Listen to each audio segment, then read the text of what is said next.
তো দর্শক, ক্ষমতাচ্যুত প্রধানমন্ত্রী শেখ হাসিনা বলেছেন, ক্ষমতা চাই না আমি, কিন্তু জনগণের প্রতি দায়িত্ব এড়িয়ে যেতে পারি না। চলুন আমরা নিউজটা পড়ি। শেখ হাসিনা বলেছেন, ব্যক্তিগতভাবে তার ক্ষমতার প্রতি কোনো মোহ নেই, তবে দেশের জনগণের প্রতি নিজের দায়িত্ববোধকে তিনি কখনো অস্বীকার করতে পারেন না। ভারতের একটি গণমাধ্যমকে দেওয়া দীর্ঘ এক সাক্ষাৎকারে শেখ হাসিনা বাংলাদেশের বর্তমান রাজনৈতিক পরিস্থিতি, 2024 সালের 5ই আগস্টের ঘটনাপ্রবাহ এবং নিজের ভবিষ্যৎ পরিকল্পনা নিয়ে বিস্তারিত কথা বলেন।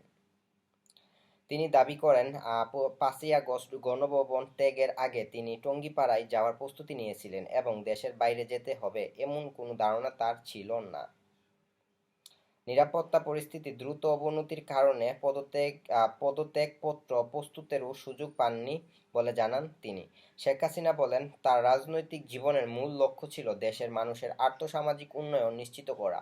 ক্ষমতায় টিকে থাকার জন্য মানুষের জীবন ঝুঁকিতে ফেলার চিন্তা তিনি কখনো করেননি বলেও উল্লেখ করেন।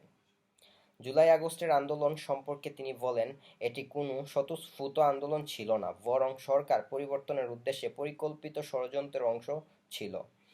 তার দাবি, দেশি বিদেশি বিভিন্ন স্বার্থান্বেষী গোষ্ঠী ও ঘটনায় জড়িত ছিল। নিজের বিরুদ্ধে আন্তর্জাতিক অপরাধ ট্রাইব্যুনালের রায়কে রাজনৈতিক প্রতিহিংসার ফল বলে মন্তব্য করেন শেখ হাসিনা। পাশাপাশি জাতিসংঘের মানবাধিকার বিষয়ক তদন্ত প্রতিবেদন নিয়েও প্রশ্ন তুলে তিনি বলেন, ক্ষমতাসীনদের আমন্ত্রণে পরিচালিত তদন্ত পুরোপুরি নিরপেক্ষ হতে পারে না।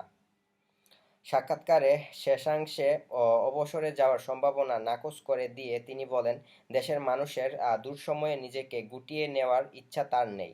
জনগণের কল্যাণ ও উন্নয়নই তার রাজনৈতিক জীবনের প্রধান লক্ষ্য বলে পুনর্ব্যক্ত করেন তিনি। তো দর্শক, এই ছিল নিউজ। যদি নিউজটি ভালো লেগে থাকে তাহলে চ্যানেলটি সাবস্ক্রাইব করবেন আর পরবর্তী ভিডিও দেখার জন্য অপেক্ষা করবেন। ধন্যবাদ।